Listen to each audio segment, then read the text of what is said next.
When your income is tied to an action, the amount that you can receive proportionately is minuscule. You are limited by the beliefs that you have about time and space. In other words, you will say, I only make this much per hour, and there's only this many hours in a day. And then you can work overtime, and you can work double time, and you can work extra time, and you can leverage your time in different ways. But until you leverage through alignment, you really are in the category with millions of other people where not very much is going to happen. Where if you say, okay, I'm willing to play the game differently. I'm willing to accept on faith, maybe a little, that Abraham's right, and that all of the struggling that I've done has put a lot of money for me in vibrational escrow. And I'm willing to go on faith that this universe is abundance, and that there is an open valve for me through which I can receive abundance. I'm willing to go along with that idea. And I'm willing to play it that way for just a little while, where instead of considering action in relationship to money, I instead consider emotion in relationship to money. How do I feel about money? How do I feel about money? I'm going to leverage through emotion rather than bang it out through action. I'm going to leverage. Now, that doesn't mean stop your action. Go to work. Do whatever you need to do. Let the money come in the little, pitiful, mediocre way that it flows into your experience. You don't want to pinch that off. Let it come. But while it's coming, appreciate it. While it's coming, look forward to it. While it's coming, compliment yourself and compliment the others. In other words, let it be an energy game while you're living the action game, because you can do both. It doesn't have to be one or the other. And then what you will begin to notice, when you find ways of changing the way you feel about money. For example, when you go to purchase something and you're shocked at the cost of it, this is a turning point moment for you. This is a moment where you had a knee-jerk reaction that turned you right upstream. And a lot of people turn right upstream over something just like this.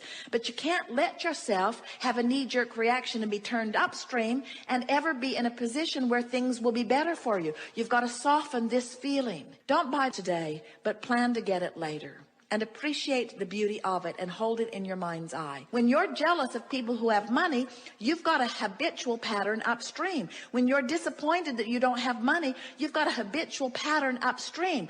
When you're appreciative of the money you have, even if it isn't very much, you're flowing downstream. When you're appreciative of the money you have, when the money that you have feels good to you, and you say to yourself things like, it's good that I have this money, and I'm proud of myself for having brought this money into my experience, and I'm a good budgeter of money, and I like how far I've made my money go, and I like the feeling of money, and I like putting the money here for this, and putting the money here for this, and putting the money here for this. I like this feeling of managing money, and I'm good at managing money, and I like this money, and I'm looking forward to more money that is coming. And as more money comes, I'm going to do this with it and this with it, and the money that comes is going to be fun in this way and this way and this way. Now, no matter what your state of money, there are people who have a lot more money than you do who are worried about it and have pinched themselves off. There are people who have a lot less money than you do who are thrilled with it, who have opened an avenue where there's abundance of money right on their doorstep. You just got to find a way to feel good about whatever the subject is, in this case, money. I have the power to turn in the stream. And I don't need to put a motor on my boat and get all the way to the winning lottery ticket. I just need to turn in the stream as often as I can be aware. I just need to turn in the stream. And now we want to leave you with something that is equally important, which is, I am where I am, and that's okay. I'm putting my boat in the stream where it is. And everybody's up and down the stream, putting their boat in the stream at different places. It doesn't matter, because you're not in competition with anyone for any resources. The only thing that if there is any competition at all, and there isn't, is the closing of the gap between the money you want and the money that you feel right now. So when you change the way you feel about money, even though there isn't any money that gives you the reason to feel the change, in other words, you got to find the feeling before you get the money. And when you find the feeling, you've turned in the stream. And when you've turned in the stream, you'll find the money. Feel better, and then you'll get the money. Feel better, and then you'll find the money. Feel better. Wanting to feel better is a reason to feel better. Wanting to feel better is a reason to feel better. You've got to train your mind to focus in a way that feels better, and only you can do it. It's all just about you closing the gap. And closing the gap is about feeling better right now, better right now, better right now, which means I've made peace with where I am. And when you make peace with where you are, can you feel this? Feel this. I don't have enough money, and I need more money, and I should have done better, and I should have applied myself better, and I shouldn't have spent money on that thing, and I shouldn't have taken that trip, and I shouldn't have spent this money, and now I'm in trouble. That's not making peace with where you are. That's clubbing yourself about the head. And it's upstream. Every bit of it is upstream. Whether it's factual or truthful or not, whether you're overdrawn or not, it doesn't matter. It's upstream, and things can't get better. But when I am where I am, and my attitude is, I'm going to make peace with where I am. Now, what does that mean? What does making peace with where I am mean? It means turn and go with the flow. It means let myself have what I deserve.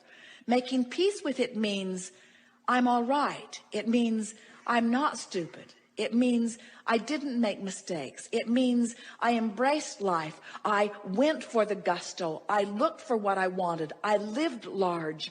I am adventurous. I am full of life. I do love life. Things are supposed to be good for me. This is supposed to be a fun ride. I'm loving being here. I'm still in the same financial position that I was a few seconds ago, but now I've turned and I've gone with the flow. I made peace with where I am, and in doing so, I turned and went with the flow. By beating up on myself, I did the opposite. It's about not digging up the past and trying to use it to justify why things are screwed up now. It's about acknowledging that I am where I am, and where I am's okay. And everything that I am is as a result of everything that I've lived, and Source adores me right now, so why not me? Why not me adoring me too? Why not me loving me? Why not me loving me enough to let the abundance flow, the abundance of clarity, the abundance of vitality, the abundance of money, the abundance of friends? Why not me allow that in me? Source is doing it. Source is doing it, and Source is just the greater part of me. Why not me? And we say, you can do it, friends. It's the most natural thing in the world. You are pure positive energy beings. You've come forth into this experience. If there is anything that we can leave with you, it is this. We want you to remember how we feel about you so much that you feel that way too. We want you to no longer be afraid of anything, because there isn't anything to be afraid of. So what? So what? I am where I am. We want you to not have enough money to pay your bills and say, I paid what I can pay. I'm doing the best that I can. We want you to let the comparison between who you really are and who you are be the only thing that matters. And we want you to factor out all of those naysayers and all of those who need you to be different so that they can feel better, because you can't be different enough that they can feel better very long.